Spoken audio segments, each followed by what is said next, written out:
সত্যি অসাধারণ, আমি অভিভূত। এই সময়ে এসে, এই সালে এসে এরকম একটা স্থাপনা নির্মাণ করা এবং শৈল্পিক মনের অধিকারী বলা যেতে পারে। কিন্তু আসার পরে আমার পুরো ধারণাটা চেঞ্জ হয়ে গেছে যে এতটা সুন্দর হতে পারে। সম্মানিত ভিউয়ার্স, স্বাগত জানাচ্ছি আমার আরেকটি নতুন ভিডিওতে। আজকে আমি আপনাদেরকে দেখাতে নিয়ে যাব বর্তমান সময়ের আধুনিক স্থাপত্যশৈলীর এক অনন্য নিদর্শন 201 গম্বুজ বিশিষ্ট মসজিদ।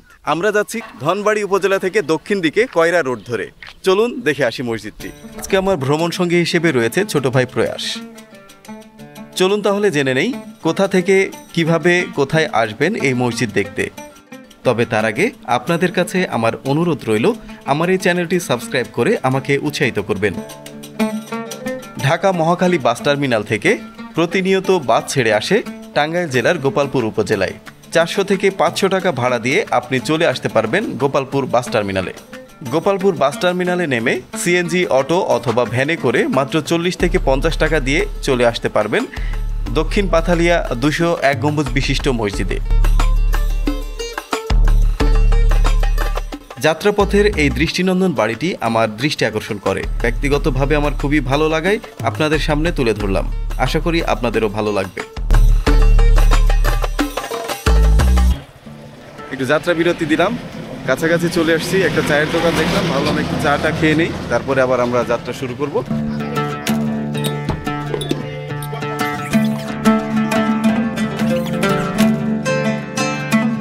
চায়ের দোকানের মূল মালিক না থাকায় তার ছেলে অবস্থান করছিল, সে আমাদেরকে চা বানিয়ে খাওয়ালো। হ্যাঁ ঠিক আছে, একদম ফাইন, সুপার। চা বিরতি শেষে আমরা যখন রওনা দিলাম, রাস্তার অপরূপ সৌন্দর্য আমাকে মুগ্ধ করেছিল। রাস্তার দুপাশে দেখা মেলে বিস্তীর্ণ সবুজ মাঠ, আর যেখানে গরু চড়ে বেড়াচ্ছিল, যা সুইজারল্যান্ড কিংবা ডেনমার্কের মতো দেখাচ্ছিল। আপনি যখন আসবেন, যাত্রাপথের এই সৌন্দর্য আপনাকে মুগ্ধ করবে। আমরা শেষ পর্যন্ত চলে এসেছি কাঙ্ক্ষিত মসজিদের এখানে। এটা হচ্ছে আপনার দক্ষিণ পাথালিয়া গ্রাম, গোপালপুর উপজেলা, টাঙ্গাইল জেলায় এটা অবস্থিত। তো বা ঝাওয়াল নামেই চেনে সবাই, ঝাওয়াল এলাকাতে অবস্থিত এটা, কিন্তু ঝাওয়ালটা হচ্ছে পাশের গ্রাম। মূলত এটা হচ্ছে পাথালিয়াতে, এই জায়গাটার নাম পাথালিয়া। চলুন আমরা মসজিদটা দেখে আসি।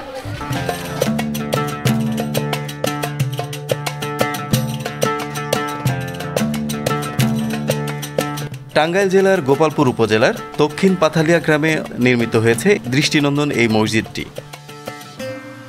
এই মসজিদটি দেখতে প্রতিদিনই শত শত পর্যটক আসে।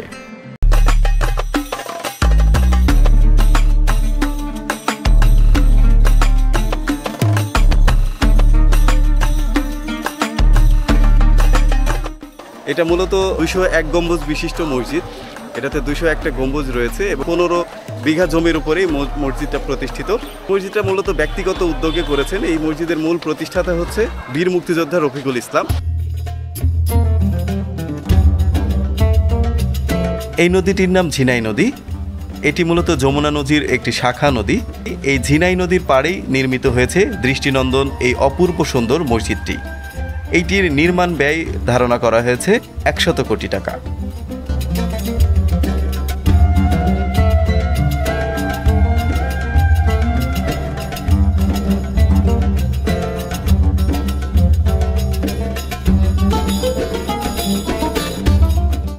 সালের জানুয়ারি মাসে এই মসজিদের নির্মাণ কাজ শুরু হয় এবং এটা শেষ হয় 2019 সালে।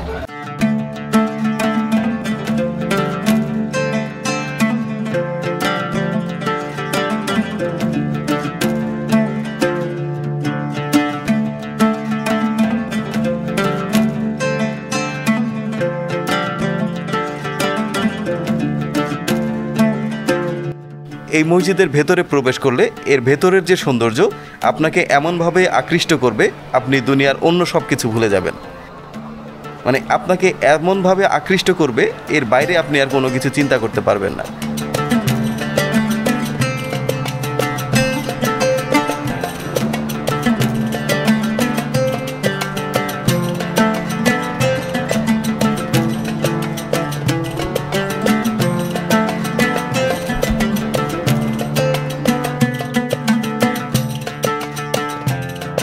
আর মসজিদের ভেতরের এই যে ওয়াল দিয়ে দেখছেন, এই যে শিলালিপি আকারে পবিত্র কোরআন শরীফের 30 পারায় এইভাবে শিলালিপি আকারে লিপিবদ্ধ করা আছে।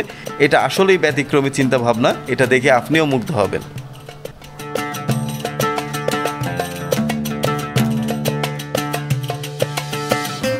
এই মসজিদের আয়তন এতটা বিশাল যে 15,000 মুসল্লি একসাথে নামাজ আদায় করতে পারবে।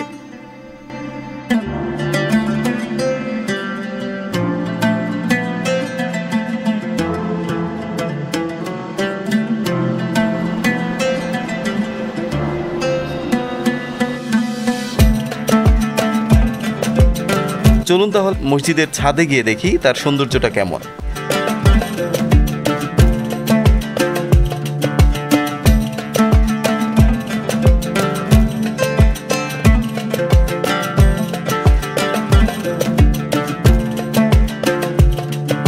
এর ছাদে 81 ফুট উচ্চতার একটি বড় গম্বুজ রয়েছে এবং তার চারপাশে আছে 17 ফুট উচ্চতার ছোট ছোট 200টি গম্বুজ।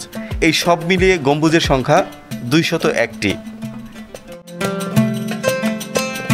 একটি স্থাপনা যে এত সুন্দর হতে পারে আপনাকে আকৃষ্ট করতে বাধ্য করবে। এই যে স্থাপনাটায় যে গঠনশৈলী, যেভাবে সুন্দরভাবে এটাকে তৈরি করা হয়েছে, নির্মাণ করা হয়েছে, এটা আসলে দৃষ্টিনন্দন না বললেই না।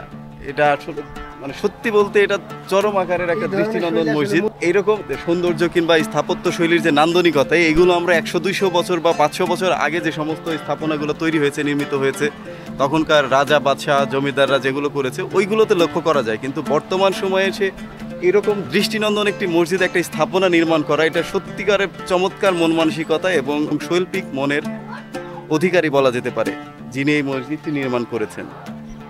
সত্যি অসাধারণ, আমি অভিভূত। আপনারা যদি আসেন কখনো, এসে যদি দেখেন, আপনি এই ভিডিওতে যতটুকু না দেখছেন এর 20% সৌন্দর্য আমি আপনাদেরকে দেখাতে পারছি না, কিন্তু বাস্তবে আমি নিজে মুগ্ধ হয়েছি আসলে এটা দেখে যে এত সুন্দর। এর আগেও আমি ভিডিওতে বা ছবিতে দেখেছি, আসতে চেয়েছি কিন্তু আসা হয়নি, মনে হয়েছে অতটা সুন্দর না। কিন্তু আসার পরে আমার পুরো ধারণাটা চেঞ্জ হয়ে গেছে যে এতটা সুন্দর হতে পারে।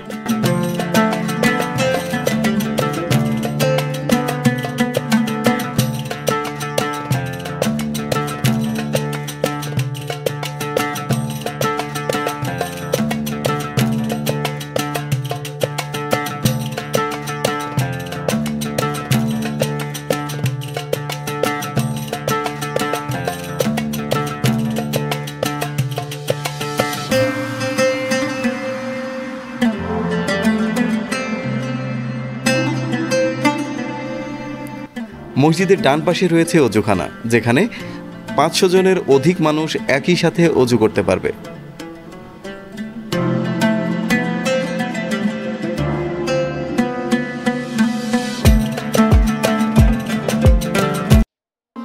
আমার পেছনের যে স্থাপনাটা দেখতে পাচ্ছেন, এটা একটা কবরের জন্য প্রস্তুত করা হয়েছে। এই মসজিদের যিনি প্রতিষ্ঠাতা উনি এখনো জীবিত রয়েছেন। উনি মৃত্যুবরণ করলে ওনাকে এই জায়গাতেই দাফন করা হবে বা কবর দেওয়া হবে। তিনি এখনই সেটাকে প্রস্তুত করে রেখেছেন।